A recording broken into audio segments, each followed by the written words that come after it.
morning, everyone. I'm Lynn Holtain. I'm the Executive Director of the Victoria Law Foundation. Welcome to this Better Information session from the VLF, one of our continuing series to help you communicate better with your diverse audiences in very smart and effective ways. Let me open by acknowledging the traditional custodians of country, wherever you may be joining us this morning. And in my case, that's Bunurong land. The offices, however, of the VLF sit on Wurundjeri land. So we pay respect to their elders and to all the generations of Wurundjeri and Bunurong peoples and all other First Nations, and acknowledge that the lands were never ceded. We recognise the impact of colonisation, its legacy of injustice, and the marginalisation of Aboriginal and Torres Strait Islander peoples. We believe that acknowledging the past is an absolutely essential step in building a better and more equitable future. At the VLF, we aim to break down the barriers to justice for all Victorians through our work in research, education, and grants.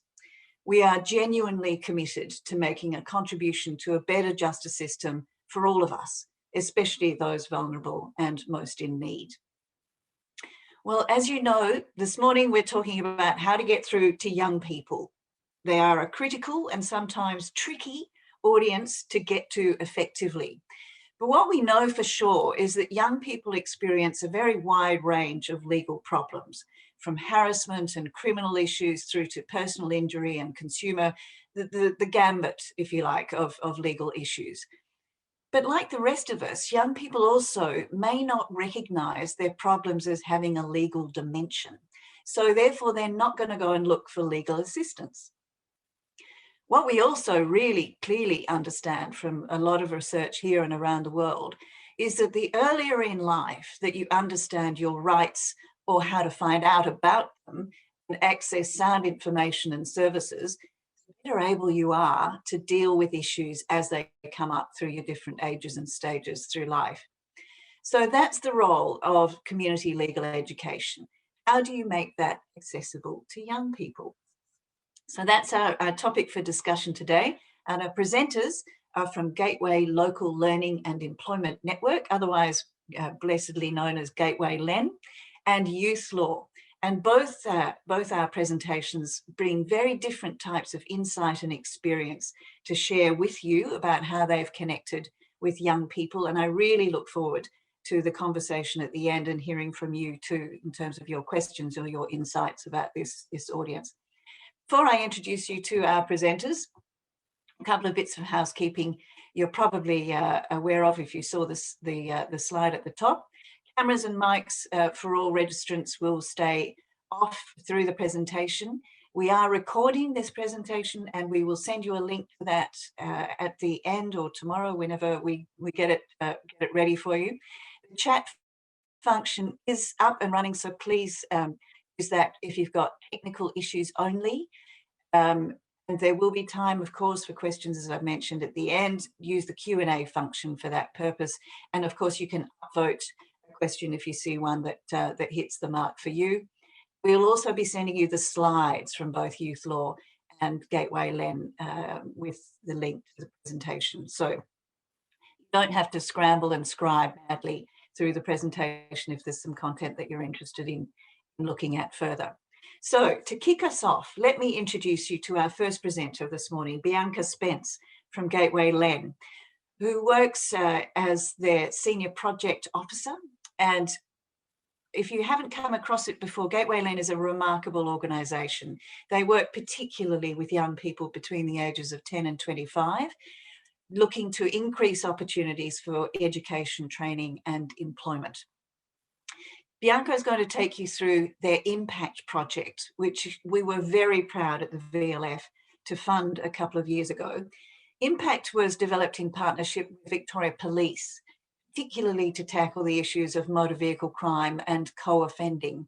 And not only what that does to the young people involved with those incidents, what it does to their broader communities as well. Bianca, it's a great pleasure to have you with us. Hi everyone, my name is Bianca and thank you very much for the warm welcome, Lynn. I'm here today to speak to you about the Impact project and representing Gateway Len. We're one of 31 Lens across the state, and Gateway Len is based in Box Hill, but we cover the local government areas of Whitehorse, Manningham and Monash. Slide. Thank you. Impact is a partnership, as Lynn mentioned, between Gateway Len and Victoria Police, funded by a grant from the Victoria Law Foundation. It's an early intervention resource that really targets young people. The project aimed to improve participants' knowledge of Victorian law relating to motor vehicle and group offending and knowledge of where to get help. And it also really key to this project was improving participants' awareness of safety, risk factors and enablers of these crimes and how they can access support. Slide. So firstly, I just really wanted to start off with a bit of background to the project and how it came about. So firstly, long before we applied for the grant, there was extensive stakeholder and community consultation in the lead up to us developing this resource. In the Whitehorse region at the time, there were real concerns about the increase of motor vehicle theft and related crimes. And there were discussions held with community groups. There was a strong multi-agency approach to this issue. Community groups were having discussions about ways in which to address this. And at the time on our board at Gateway Len, we had members from Victoria Police, Whitehorse Council and community re-engagement education programs. We decided to start looking into funding grant opportunities, which led us to applying for the grant through the Victoria Law Foundation. This project was really outside the scope of our core work as Lens. However, we really saw a need to be locally responsive, as this was an issue that schools and communities in our region were really having difficulty addressing. So the grant we felt was a really great fit as we identified the need for an education resource in regards to Victorian law and young people around motor vehicle theft and crime, as well as group offending. There was, we felt a real gap in that area and also related offences. We also felt it was important to address the impact that it has on the wider community, particularly victims. Slide. With the grant, we were not only able to develop the resource, but we actually also piloted it within the community. We ran this pilot during 2019 during a series of 12 workshops in the city of Whitehorse. 210 young people participated in these workshops, and they were delivered in a range of settings, including secondary schools, alternative education providers, TAFE institutes, community groups that included sporting clubs. And most importantly, the project was found to be successful in helping improve participants' knowledge of Victorian law, as well as the awareness of the impact of these offences on the wider community. And it's a resource that we're really proud of. Slide. So what does the resource look like? The resource includes 5 videos. These are 5 short films, one of which we'll show you later in this presentation. And the topics that we came up with were impact, choices, co-offending, headlines, and legacy. There's also, with these films, they may be viewed in its entirety or each may be viewed separately. There's also a film companion guide that includes materials to guide discussion for each film. So this is the guide that can be downloaded from VLF's website. And there's also background notes on motor vehicle crimes. This resource was developed by a legal curriculum co-writer using best plain English guidelines. And there's also, as part of this kit, we had a local youth provider guide developed with information on where to get help. This was compiled by Whitehorse Council Youth Services. The main thing that we really wanted was for it to be flexible, to be used in groups, individually, and something that was portable. Slide. Okay, so before I go on, you might be wondering why motor vehicle crime and why Whitehorse local government area? Well, motor vehicle crime is actually the most recorded criminal offence reported to Victoria Police. At that time, it was actually quite a serious issue in the Whitehorse area. Whitehorse was experiencing an unprecedented increase in theft from motor vehicle as well as motor vehicle theft. And there was also quite concerning a significant increase in the number of other related crimes, such as home invasions. So as far as Whitehorse local government area, while the region ranks quite highly in terms of socioeconomic advantage, there are significant pockets of disadvantaged young people. And as a transit city, it is also a major hub for education and public transport. And as such, there are a lot of young people that are moving through the region. Slide. So how did we get the message across? So firstly, we established an advisory group comprising of key stakeholders. From there, we appointed a project coordinator that was also the content writer. We were really fortunate in that she had a background in law and writing, and was also a skilled interviewer, which really came handy when it came to the actual filming of the resource. We also appointed a local filmmaker that we had a pre-existing relationship with, and also really great rapport. So they were really key to the project. We feel that the relationships were actually really key to why this project was so successful. They not only saw our vision, but they took it further than we actually even planned, in that we had trust in them, and in that way we gave them the freedom to be creative. Slide. I think right now what we're going to do is show the video, which is the second video of the series called Choices, just to give you a bit of a taste what the resource is about.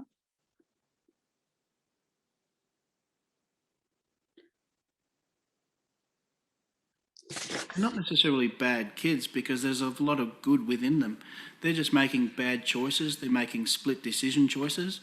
And sometimes that's getting them into a lot of trouble where the consequences are huge.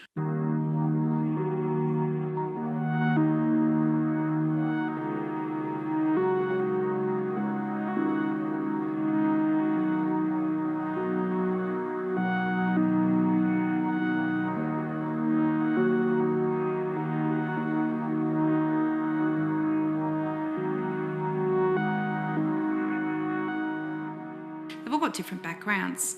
Some of them dropped out of school, year 7, year 8, they get bored, they've got nothing to do, and then they find other people in the same position and they want a bit of fun, and sometimes get involved in motor vehicle crime. Like, they'll either start stealing from cars, and then sometimes it snowballs into actually stealing the cars and having a bit of a thrill ride with their friends. I've seen kids that have had to make a choice.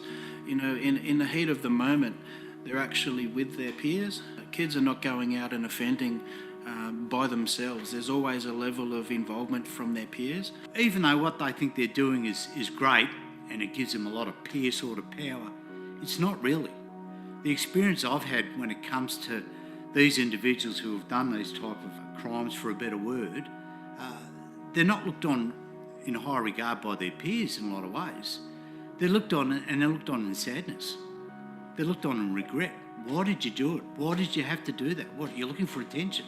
I do try and tell all my students about the impact that having an accident, not only death, but an acquired brain injury or being in a wheelchair, and someone looking after you. So they've got to think of all of those things when they get into a car, but I know for a young person that's hard when you're put on the spot. Often young people don't really think about the choice that they're making at the time. It's like a spur of the moment choice. We sometimes say a choice takes a second, so you really got to make that second count because you got to look at the bigger picture. They just need to really think of how many people do actually wear what they've done. There is that expression, kids will be kids, and I don't always buy that because I think inherently they all know what's right and wrong. And I understand that sometimes they want to act out a bit and they want to become adults faster than they are, but just because you're a kid doesn't mean that you're free from consequences of doing it. They tend to look around for excuses in the early stage or the initial stages, probably that split second just after the incident has occurred. The split second before it, we're still in fun times. We're still enjoying what we're doing. We're on a high. There's a bit of adrenaline here. Sometimes I'd like to say, come and work with me for a day and I'll show you 8 hours worth of really poor decisions. Probably that would terrify a few people and I'm sure it would scar a few people, but I deal in every day 8 hours of poor life decisions. And then such time they then realise and they go to the panic, oh, it is my fault. I have done all this. I'm not dreaming. It's this occurred. I am at fault here. I am to blame. I am culpable. I think the legal system is going to be a big issue with me at this present time. Mum, Dad, help me here because I am drowning. Taking that moment to think through what you're actually about to do and that choice and the consequences of that choice in that second. They're not bad kids. They just get caught up in that moment, I guess. And honestly, some of them just do not give a shit. They just don't give a shit. They're that invincible. Yeah, no. No, you're not. Yeah. No, you're not. No matter what, physics will always win as well when it comes to driving a stolen car at a hurtling speed. It's a missile, it's a heavy one, and it does a lot of damage, and I can speak from first-hand experience on that one. Think about yourself, think about the others that are around you and do what you can to stay alive. Being not fearful of a parent, just reaching out and saying, look, I know I've done the wrong thing. It might be 2 o'clock in the morning, but please come and get me. My only other option is to get in a car with someone that may be drunk or substance affected. Your parents aren't going to yell at you. They're going to say thanks for calling. They might be a little bit upset, but they're going to say thanks for calling. The biggest thing that we can do is to think about these kind of things beforehand, before making a decision to drive in some risky way, and an unlicensed young driver hasn't got the experience, and that experience takes time. And that's why we've got, the graduated licensing system. It's not about giving young people a hard time, it's about keeping them alive and keeping them here to fulfil their life, I guess, and to see them grow into adults. It's all fine and good for me to preach here and say, I'm the copper, you need to do X, Y and Z, good, bad, right, wrong, whatever. Most people don't need me to tell them not to make stupid decisions. Most people know, but at the end of the day, you've got to live with the consequences, and that's pretty much what it boils down to.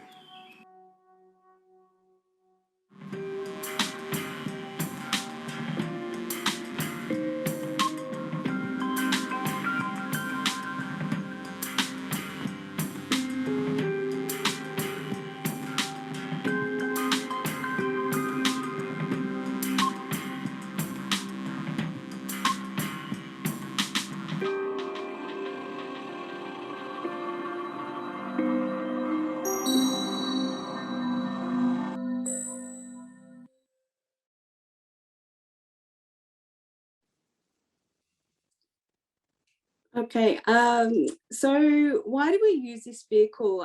We just had a comment pop up in the box to ask who the video is aimed at. And we were really looking at young people. There was a few at the time, at the developer of the resource, it was really quite organic how it started. It started as a conversation between myself and my EO about how we really wanted a video as the means to communicate the information to young people, and particularly those that may have been at risk of committing these types of crimes. As such, we really wanted it to be interactive, engaging, and with real stories. we felt it was really important to contextualize the message. So we chose this type of format as we didn't want just the legal content, but the people that were involved and that are actually impacted by these crimes. The feedback that we were getting was that it really was important to be as authentic and as real as possible. At first, some of our stakeholders were floating around the idea of a reenactment, and that really was something that filmmakers felt very strongly about, that wouldn't be seen as real and authentic. So that's really why we chose this particular format. Also, if we were going to work with high-risk young people, it really needed to be delivered by highly skilled and trained professionals. So both the video and the content of who we interviewed, so the likes of the police, the likes of youth workers and so forth, as well as parents, family, friends that are impacted. The research also backed this up. These approaches are most effective and have a positive impact on young people. As we expected, the youth cohort that we wanted to target would come from a range of backgrounds. We really felt it was important to engage with young people outside of the school environment. So within out-of-school educational settings, re-engagement programs, as well as TAFEs and sporting clubs. So workshops in settings such as sports clubs and out-of-school education settings also involved positive adult role models within the room when we were running these workshops, such as coaches and youth workers, so they could have and continue those conversations afterwards. As a LEN, partnerships and relationship building, working with schools and service providers is really core to what we do. So firstly, in engaging with those young people, I drew on existing contacts. So with the secondary schools and community education programs in the region. The participants for the pilot workshops were identified through referrals via community stakeholders. People really embraced this resource and believed in it. We also targeted sporting clubs in the Whitehorse region, and that was new to me. So in order to reach the sporting clubs, we actually approached the Eastern Football League, and they circulated information about the sessions to football and netball clubs in the district with their under 17 and under 19 members.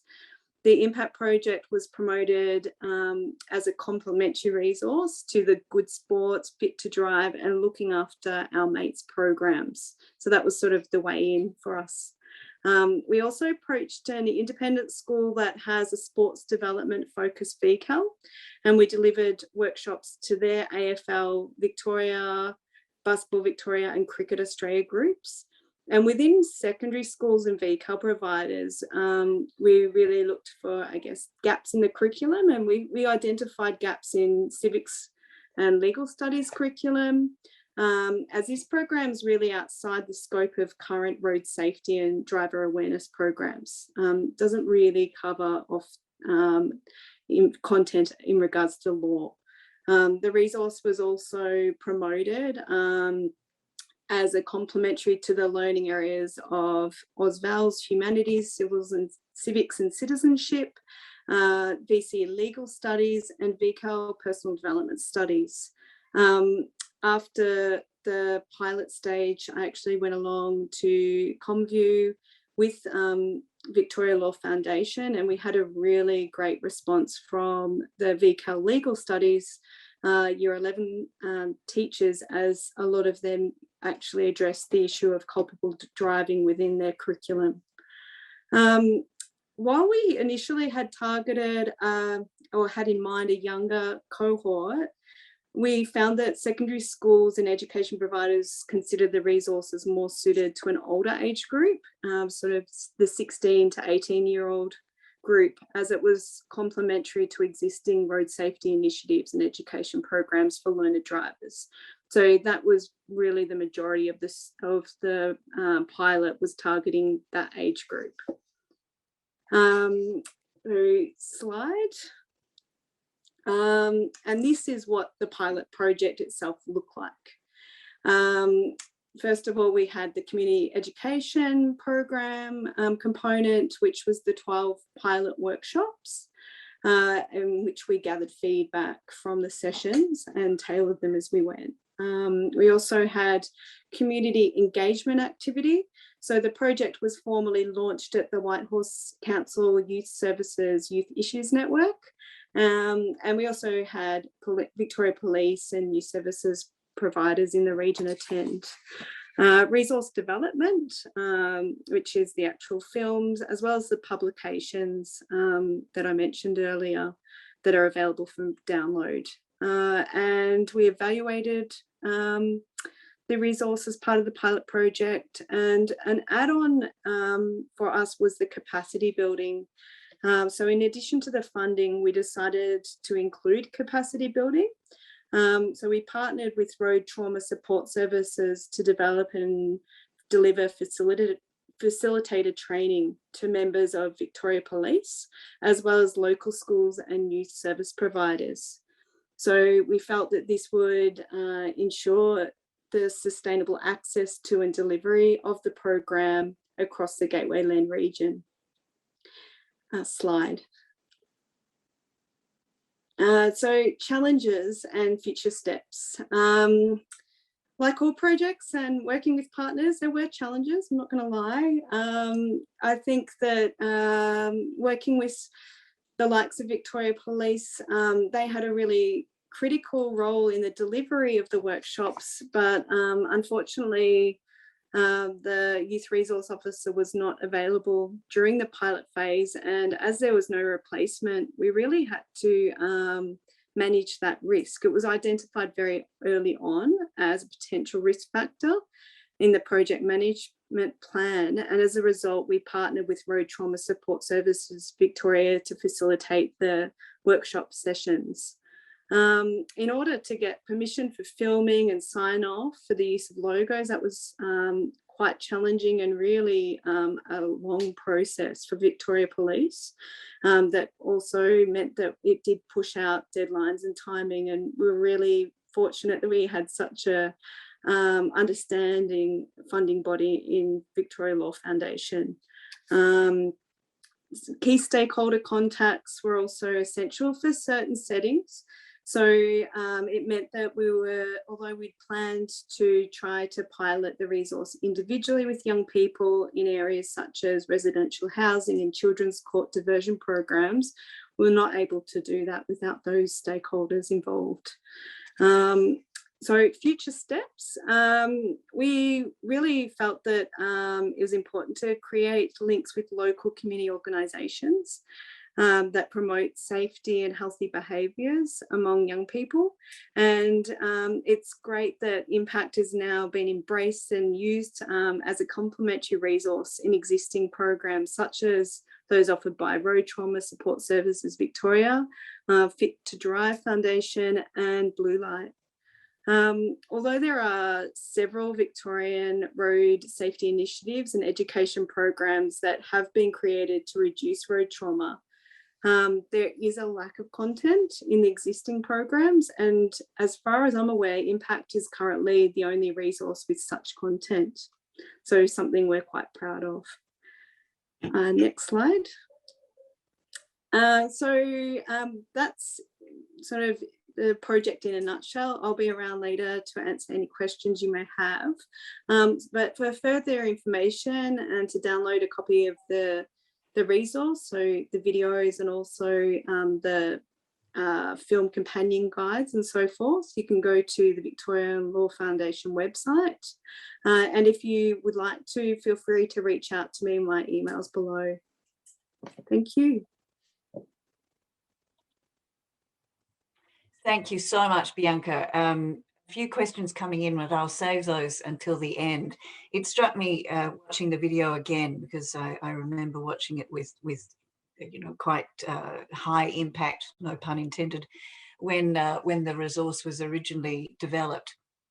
But we've heard stories on news bulletins over the last few days, and I came to mind very quickly that there was one even yesterday about a young person who died in a car, a 17-year-old. So this issue is very real and never goes away and is extremely powerful. There are lots of really fascinating questions, I think, to talk further with you about how you developed the resources. But if you're in any way interested and you haven't seen the Impact series, I would thoroughly recommend it. And to partially respond to one of the questions that's been put, which we'll pick up a bit later, young people's voices are in the series. They're not highlighted in this particular video, but they are represented in other parts of the sequence. So we'll talk a bit further about that later. Let me take you now to Youthlaw. We've got two presenters joining us from Youthlaw this morning, Anna Radonich and Tim Hutton. And as the name implies, Youthlaw spends all its time working with and for young people. And both Tim and Anna are very passionate about social justice and working with vulnerable young people to try and break down that cycle of disadvantage that can lead to so many bad decisions. Youthlaw, if you don't already know, provides free legal advice and representation to young people under the age of 25, as well as doing a lot of advocacy and law reform and preventative education work right across the state, with a very clear framework of human rights and social justice. Anna has been principal lawyer at Youthlaw for 15 years, having previously worked in child protection in the Children's Court, and before that with the Victorian Aboriginal Legal Service. So working at Youthlaw means that she can engage not only in the day-to-day work of looking at particular cases, but with that broader social justice advocacy piece as well. And Tim is an outreach lawyer at Youthlaw, so he spends his time, when I think that is possible, zipping around the state, working in a range of different locations to provide legal services to young people who are referred mainly through youth services, as I understand it. And in his former life, Tim was a criminal lawyer at Victoria Legal Aid. So as you can tell, they've both been around the block and seen a bit and have been working in this space for some time. So I will pass now to Tim and Anna from Youthlaw.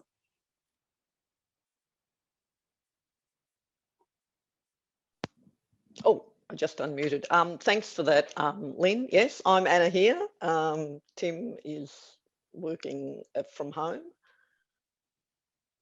Should we just go in or? Yep.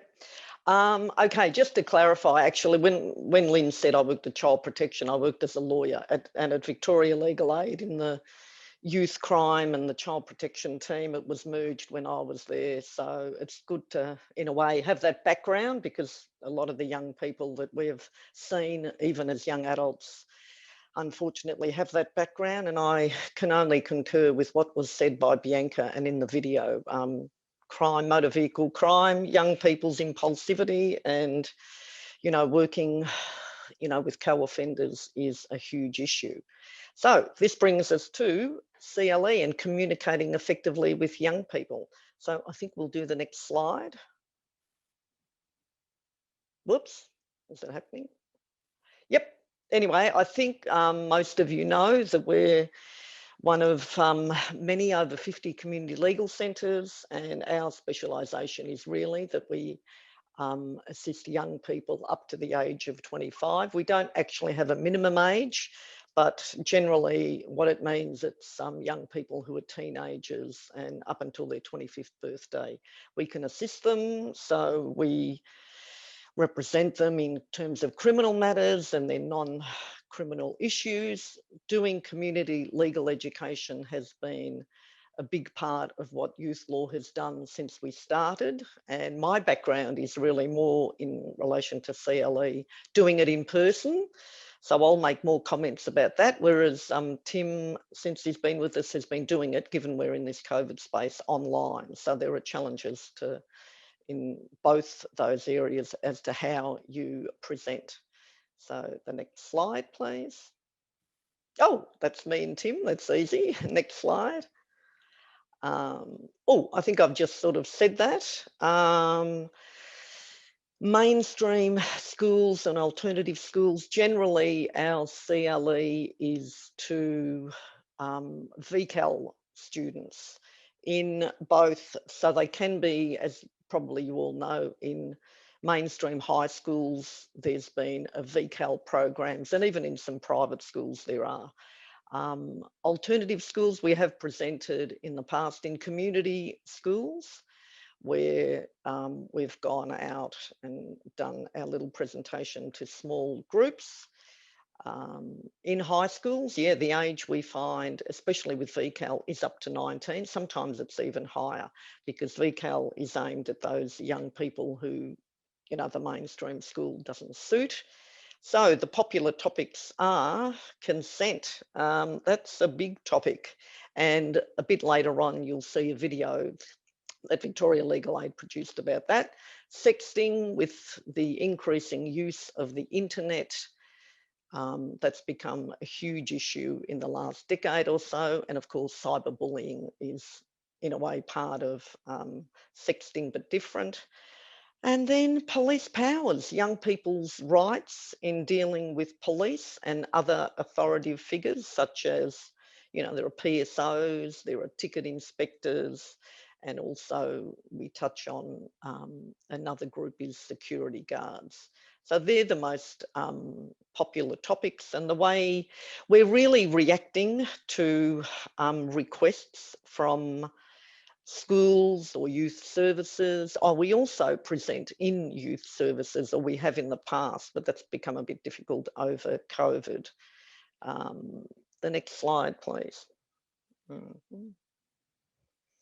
Okay, online versus in person. As I said, I myself have done a lot of in-person legal education sessions. So I'll mainly comment on that. What was said by Bianca earlier is applicable in, you know, all CLE to young people. Try and use plain English language, speak to the young people on their level. And some of the sort of strategies we use, like talking down to them isn't good. Doing what's, you know, what's mentioned in the slide, polls, Q&A, they're often good. If you have time, role plays and scenarios you can do, and presentation of short videos is good, and then having a Q&A session after them we've found is quite effective. I've already talked about using appropriate language.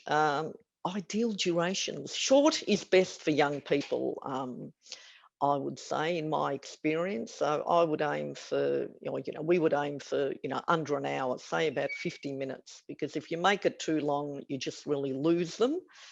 And an ideal time would be in the mornings, either just after they're up and, you know, sort of focused, or early afternoons, not late afternoons. Generally with our sessions also, we will take out, we've got a Youthlaw brochure which sets out what we do. And I'm just going to hold up here what's also very good, and we've taken those to sessions, is a VLA publication, Victoria Legal Aid. You probably can't see it, but it's called Am I Old Enough?, which touches on a whole range of issues, and it's aimed at young people, really young people, teenagers up to the early 20s. We could use other materials, but really I've just found young people don't want to take too bulky material. That's why this little booklet is a good size, I reckon. Shall we move on? Next slide. Oh, online or in person. I think I'll hand over to my colleague Tim to speak now. Thanks. Thanks, Anna.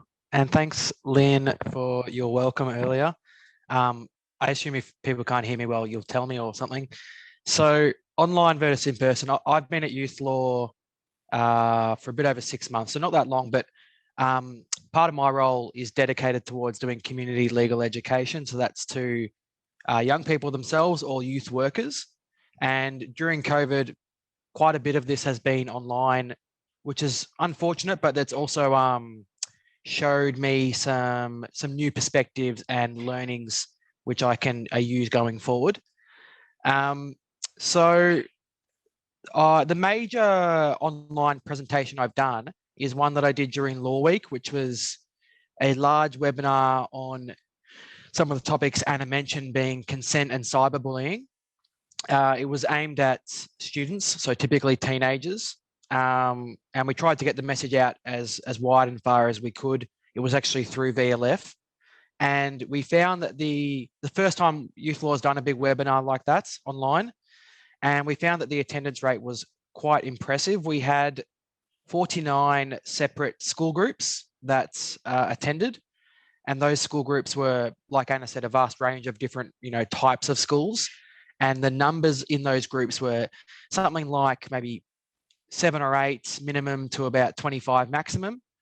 And so all up, that's approximately over 700 students that attended that session, which is huge in terms of the reach. And that sort of segues into what we consider the, I guess, primary advantage and benefit of doing these sessions online, is that you can reach such a large number of people at once, compared to doing an in-person session, which, you might only be reaching 15 or 20 at once.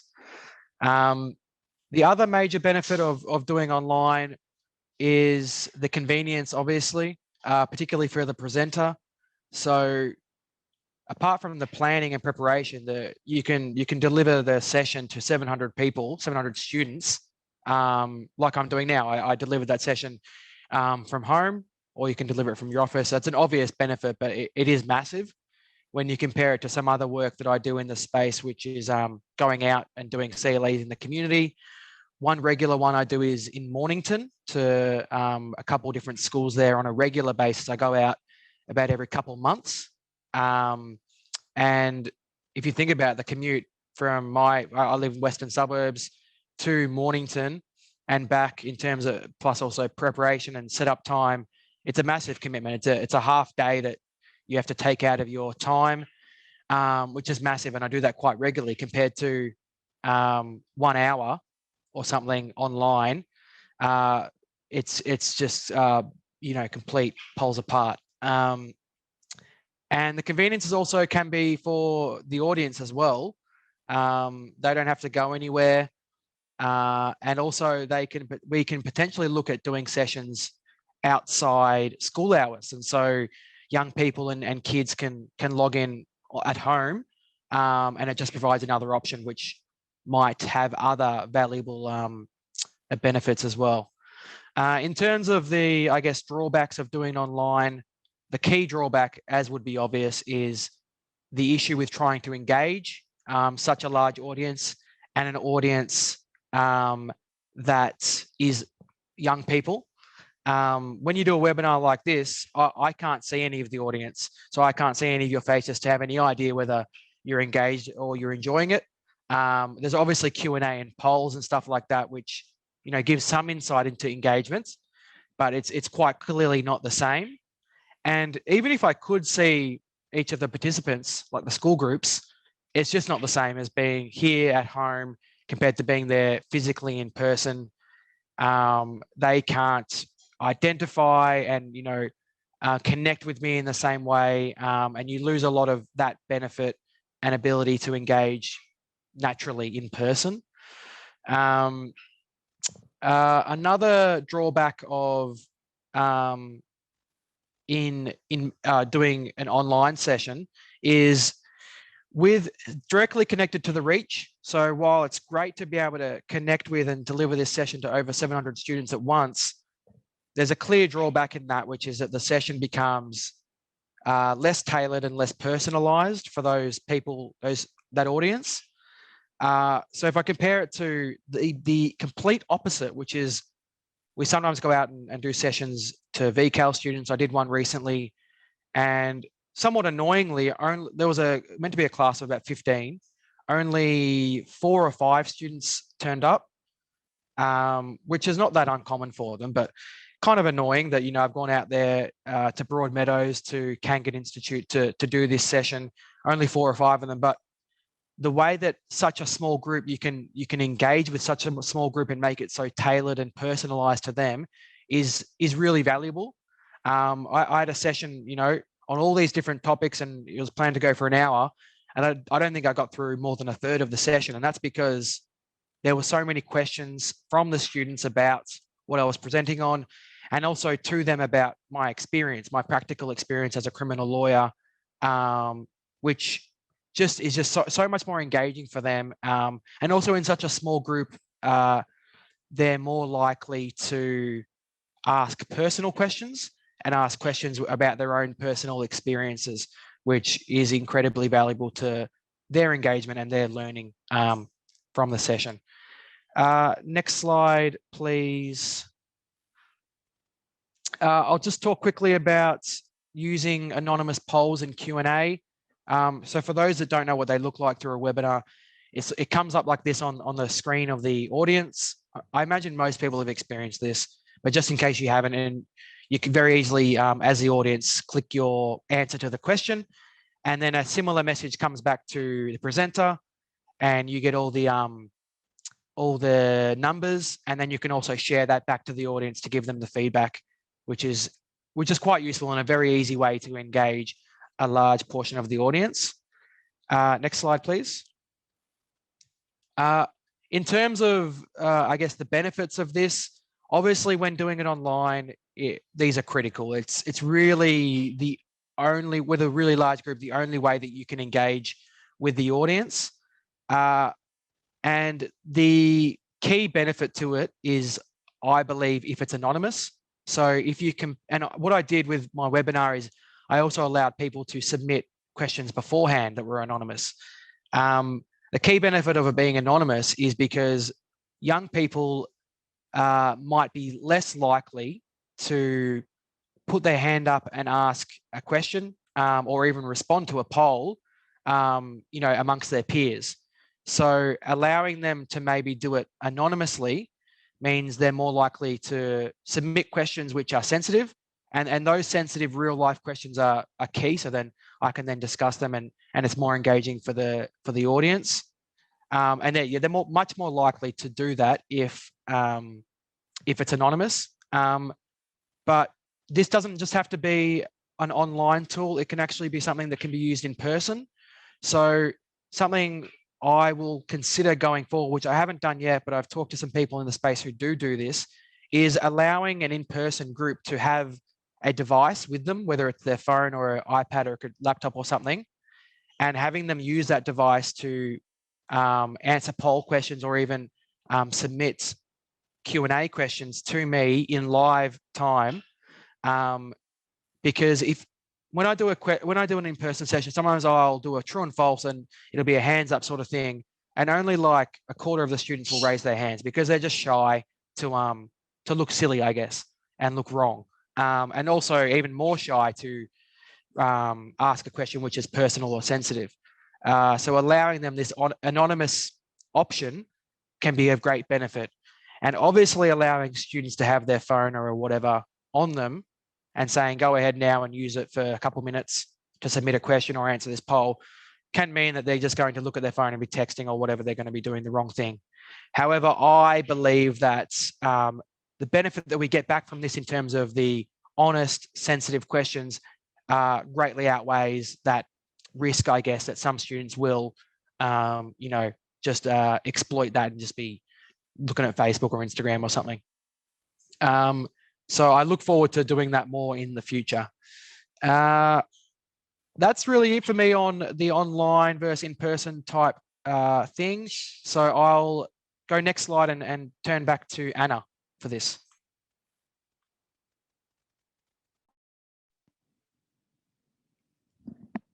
Oh, hello again. So the next slide is scenarios, role plays and videos. This is just an example of what we can do. Usually we give the information.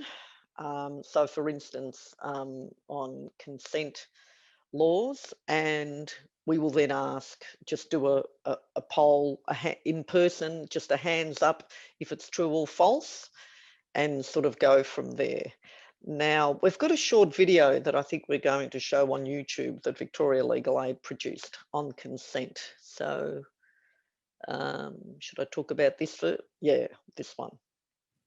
So if we can have a look at this, just as an example of the role of videos.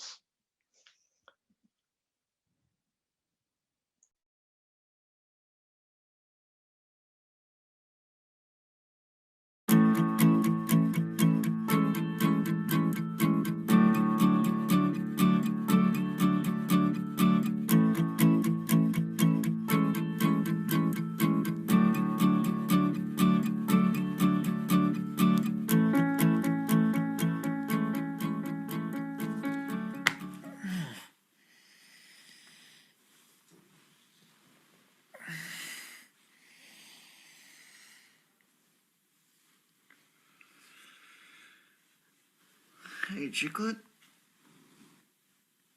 You sleep okay? Sort of. Better get up, Jimmy. It's 4 o'clock. Phone's dead. Too much YouTube. You should have slept. I'll just sleep later.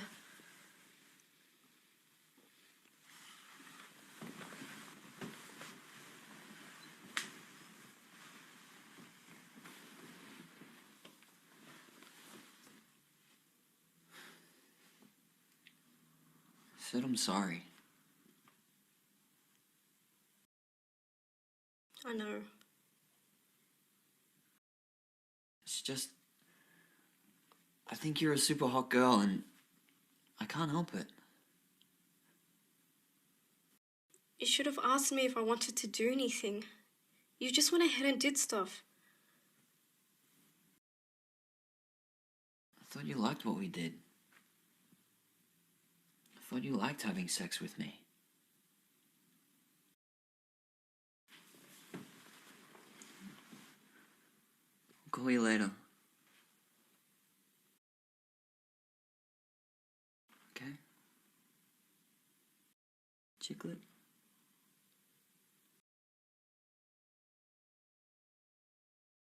You should have asked me.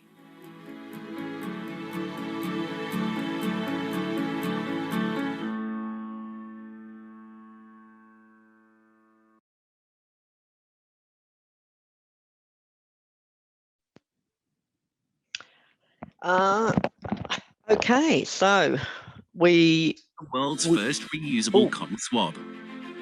It removes up to 5... Sorry about that. So what we might do is use this in a session with young people, which of course, you know, Tim could do if he was doing one online, and then to generate some questions. And I'm sure there'd be a few questions from both any young women who were there and young men. Shall we move on to the next slide? Okay, I think really we've spoken about this, and you know, just using plain language, having young people in the videos, you know, they're actors. I think that way young people will relate more to what's going on. Using the vocabulary, or the other way we do it is mimicking. We hear what the young people might be saying with us in an interactive session, and obviously asking if, you know, young people, if there are, you know, any questions they have. And it would be great if our sessions were embedded in the school curriculum. So I've found in the past, and other lawyers who've done this, especially with VCAL students, generally they've spoken about whether it's consent and sexting or police powers. Not that they've spoken about it, they've had, they've been, you know, teaching that with the young, with their classes, so that when we come in and do our sessions, at least they've got some background on it, and then hopefully they should be able to ask questions. And like Tim said, I have found in the past that young people, not all of them, you know, even in the smaller groups, it's usually a couple of them who ask the questions, and sometimes a couple of them who dominate, and a lot of young people want to tell their own stories, which, you know, is fine, but we try and say to them, look, this, if you want to talk specifically about your legal issues, we can talk about that afterwards, or give us a call at Youthlaw. Okay, next slide. I think I've sort of answered, I think I've answered all of these. A short session is the best sort of session.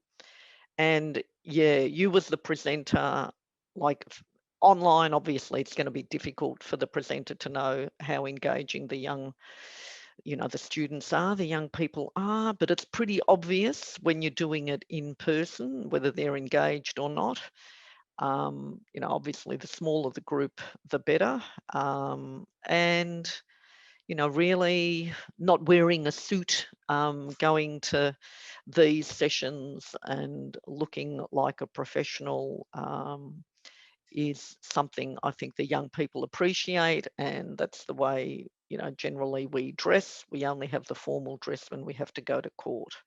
Yeah, that wasn't a fun slide, but there are some fun slides that can be made to engage the young people. So, and I've found in the past the ones with police powers and authority figures and having the role play, often the young people like playing the copper too, not just the young person. Anyway, next slide. Oh, we've come to the end. So we're generally pretty easy to contact. We've been in our Carlton office now, it'll be 2 years at the end of the year. We used to be co-located with Front Yard Youth Services, which a lot of, I assume, the people watching this are aware of. In King Street, we now do an outreach there. So we give answers on the phone, if like I'm on calls today. So if people are ringing up, whether they're workers or young people, I'll get back to them hopefully by the end of the day or the next day or so, or we can respond to emails. So rather than emailing individual lawyers, we've got a legal at Youthlaw email, which we encourage either young people or workers to send emails to us, and then the lawyer on information calls and emails will answer them in the next day or so. So I hope that you know, gives a brief overview of what we do on Youthlaw. And if only we had that cute red telephone. So thank you.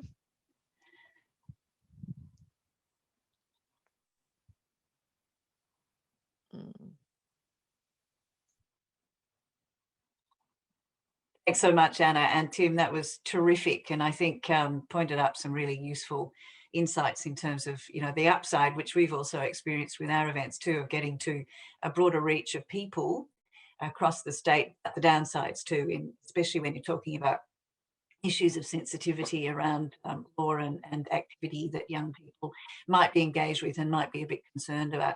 So we've got very few minutes left for questions, and I'll go to the Q&A function that people have been contributing to and ask just a couple of questions from there. Please remember that you can contact Bianca through her web address. We'll put a link to that too, and also to Youthlaw if you've got any further questions about the presentations that you've seen today. There are, I think, so many issues that come out of this, and what we've seen is a contrast between a very substantial project and then the ongoing work that Youthlaw does every day, going out to schools and working with young people specifically on their issues. But Bianca, if I can come back to you, there's been a few questions about the audience and whether or not the impact program really worked in terms of the group that you were trying to get to, and also the fact that you made mention of intending initially to go at a slightly younger age group, and then you sort of ended up moving it up because that was where your audience expressed its interest in this subject matter. Can you talk a little bit about those? Yeah, I should clarify that. I actually got out the evaluation report to have a look, and 28% of those that we actually piloted the project were 16 years or under. So we did still really push out for that, and it was just a bit more effort, I guess, because there was a lot of buy-in from the likes of the VCAL programs and others, where they could see a real synergy between the programs that they were running and talking about road safety and getting your license and things like that. So yeah, we just had to be a bit more targeted in getting those younger age groups, and they were really the ones that we targeted were, though, often young people in re-engagement programs and so forth. So we really hit the mark there. We probably also not having our key stakeholder that could actually individually deliver those sessions to young people in the settings as we planned. We were probably hoping. So the plan really, I guess, moving forward is for in training up Victoria Police and their youth providers and whatnot, youth resource officers, I should say, was to actually for them to go out and be quite targeted in their approaches when talking to schools, when talking to young people, and really targeting that age group. Did it work, Bianca? Did you see some impact and some effect? Yeah, absolutely. The feedback was quite strong. I know that like the majority, so well over 70%, had a better understanding of the laws and consequences. The whole companion guide really goes into much more of the legal content and the consequences of the law. And I think a lot of them were quite shocked, just more in the discussions that were had after the films about really what could happen if they were just a bystander, or how things escalate so quickly. So they start off by just wanting to steal a car, but then it becomes a home invasion because they enter the home to get the keys, and just how quickly things can escalate, and just as a result of those poor choices. So it had a very strong impact. We also surveyed the actual people that attended the workshops, such as the teachers, the sports coaches, and so forth, and they spoke very highly of the resource too. There are some really powerful dimensions to this, which I can recommend to people if you haven't seen them. There's a storyline that runs through the videos with a mother and a young person reappearing a couple of times. So you do get a sense of the narrative and the sort of ripple effect that flows out from the videos. But with the tiny amount of time that we've got left, I just want to throw one question to Anna and Tim, and this also comes out of the Q&A, and it's really around how do you address the diversity of young people in Victoria, and CALD communities in particular, I suppose, is what's in the questioner's mind. And can you tailor your presentations or your responses to young people to understand their issues and to respond to them in a way that's going to be effective for them? Shall I just start off? I mean, generally, since Youthlaw's been around, we've had quite a diverse. I didn't touch on this. Students, especially in VCAL.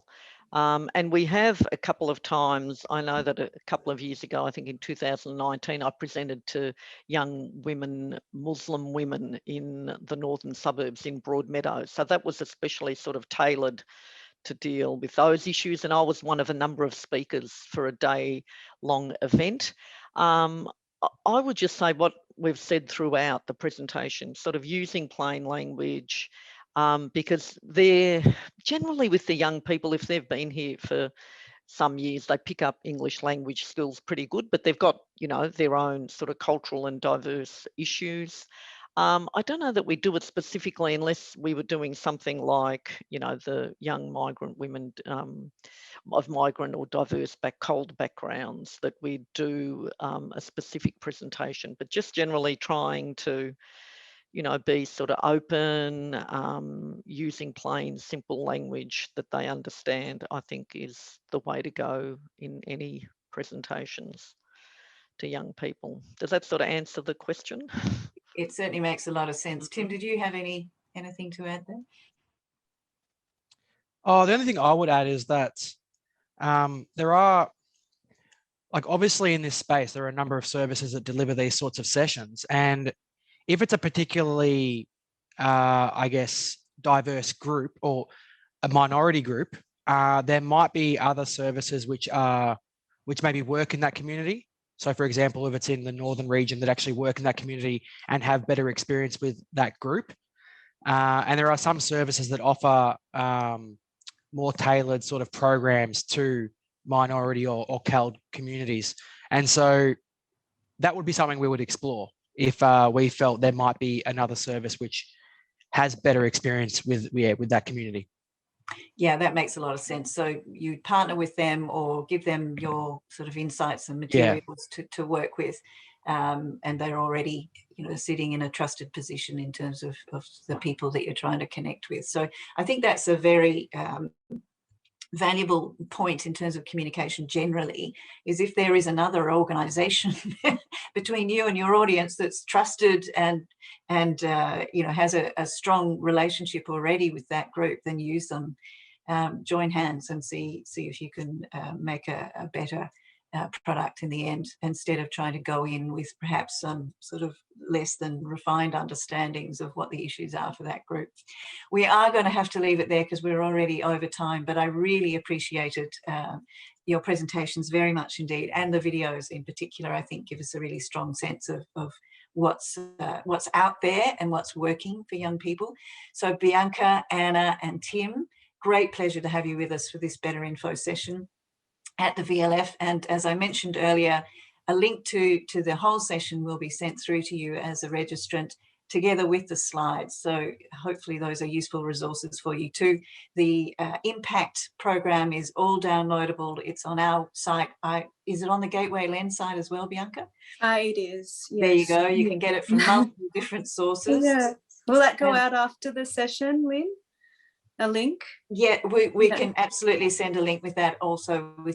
I can send a link to a couple of other resources that I referred to in the research too, which is how to effectively get through to young people. That would be really handy. Okay, so we'll get your email and then we'll create the links when we send out the mail merge EDM to everybody with the connection to, or the link to the recording. Thank you very much indeed for that.